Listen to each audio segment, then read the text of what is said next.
Good, everybody? What is good, yo?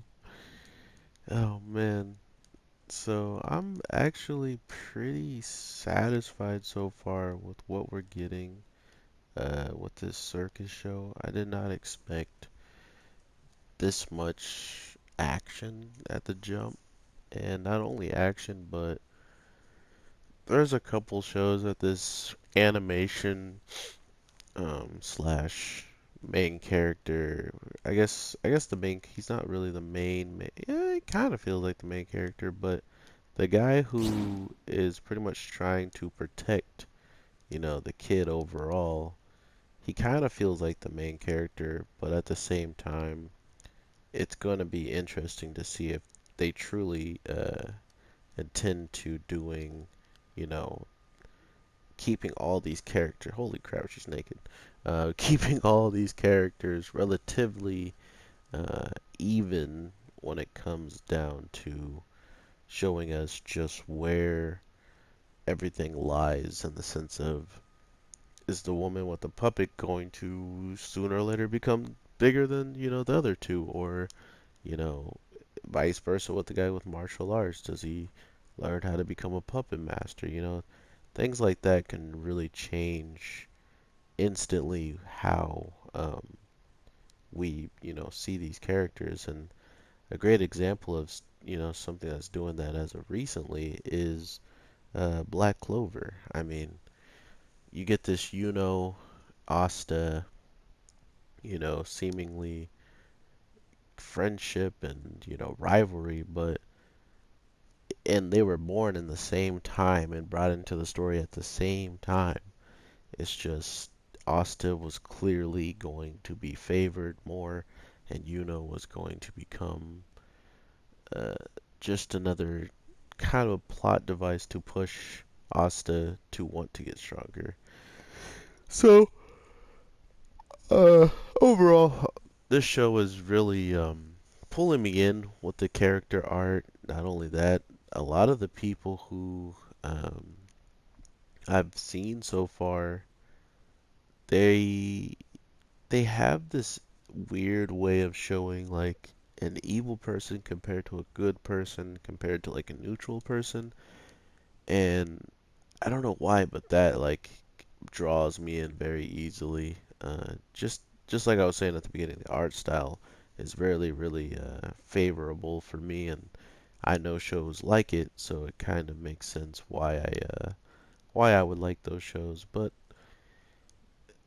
outside of that, though, we really are kind of left with um, putting the pieces together of where all of um, all of their own personal experiences is going to lead them.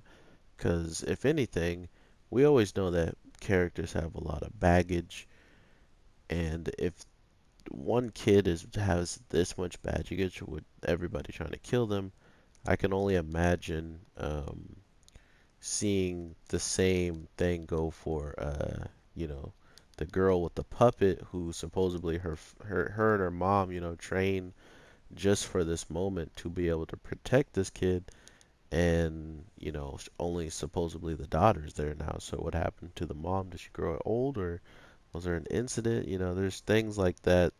And is the person, if someone did hurt her mom and had the ability to be strong enough to do so, or maybe she didn't have the puppet, seeing how the little boy had it and it was pretty much in his possession, so it would make sense that if they knew about her being a bodyguard, they could easily take her out without having the rightful puppet.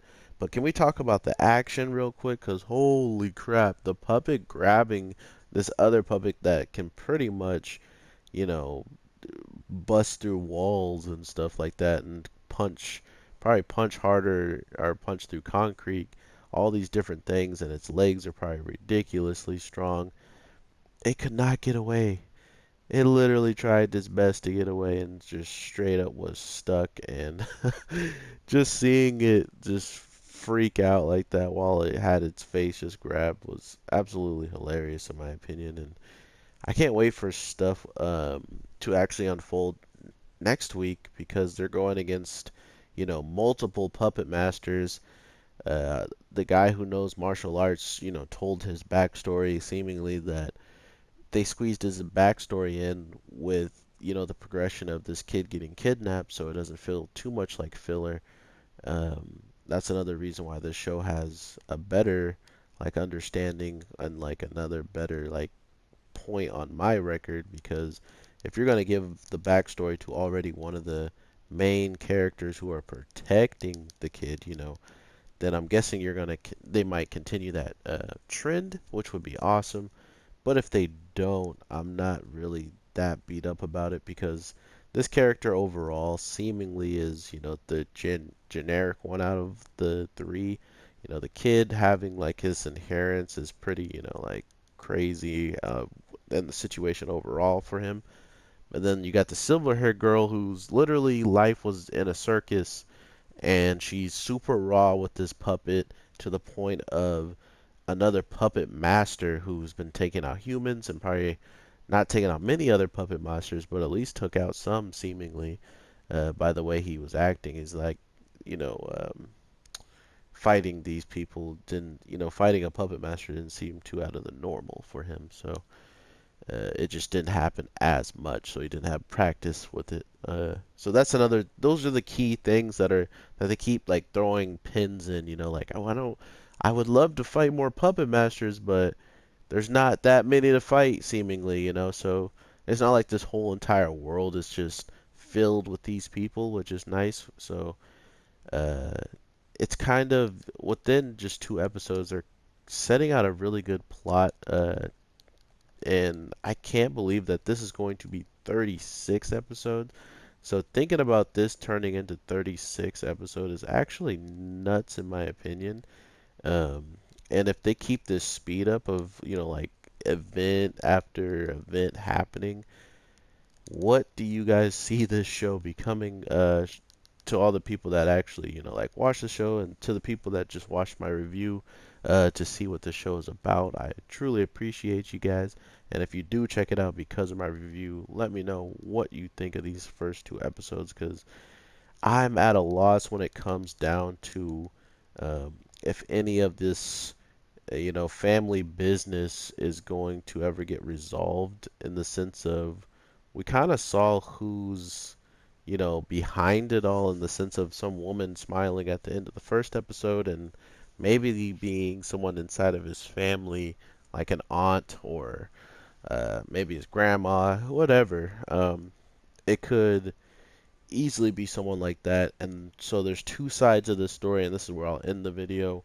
One side wants him absolutely dead, which is the first guy I was talking about, who didn't have much practice fighting against other people, that are quote unquote puppet masters. And then we got our guy who, um, then we got what's his face. We have the people that kidnap are the kid, and one of them can actually fight hand-to-hand combat, and the other one's a puppet master. So we finally see already, not finally, we've already seen now a group of people who, one's good with puppet master and the other one is close combat. So the only thing that's missing is guns.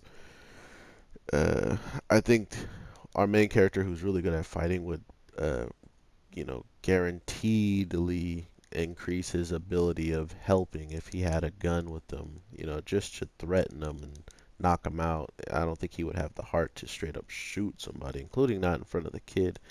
That's what type of show it seems like. Seems like really, honest storytelling, for in my opinion. So really, really hopeful to see what happens with this whole kidnapping and trying to adopt him into a family. And then we have these guys who are literally the killers of the team, want to kill him. So if they have even a chance of getting in on these seasoned puppet masters that are hired and stuff like that, they want to join forces with the people who want to protect him and give the kid a free life. But it's like they're working with the killers to just protect them, and if the killers get to him first, it's a wrap. So it's a really cool little plot hole that they're already put in. So really interested to see if you guys will watch it after this review or not. If not, then it's cool. I don't know if I'm gonna do all 36 episodes. I'm not sure if this show is gonna get that much traction or if you guys are even gonna want to talk on this video. So let me know, and I can tell by the reception. And this is a show that created pretty much Hunter x Hunter, so another reason why it just looks absolutely gorgeous, and I can't stress that enough. So with that, everybody, I hope you have a good day, night, morning, whatever the case you are watching this. Take care, and I hope to talk to you soon in the next one because I always have something to drop sooner or later. So just keep up with the channel with the notification bell rung, and you'll instantly be notified when I drop something. So have a good one and take care. All right, peace.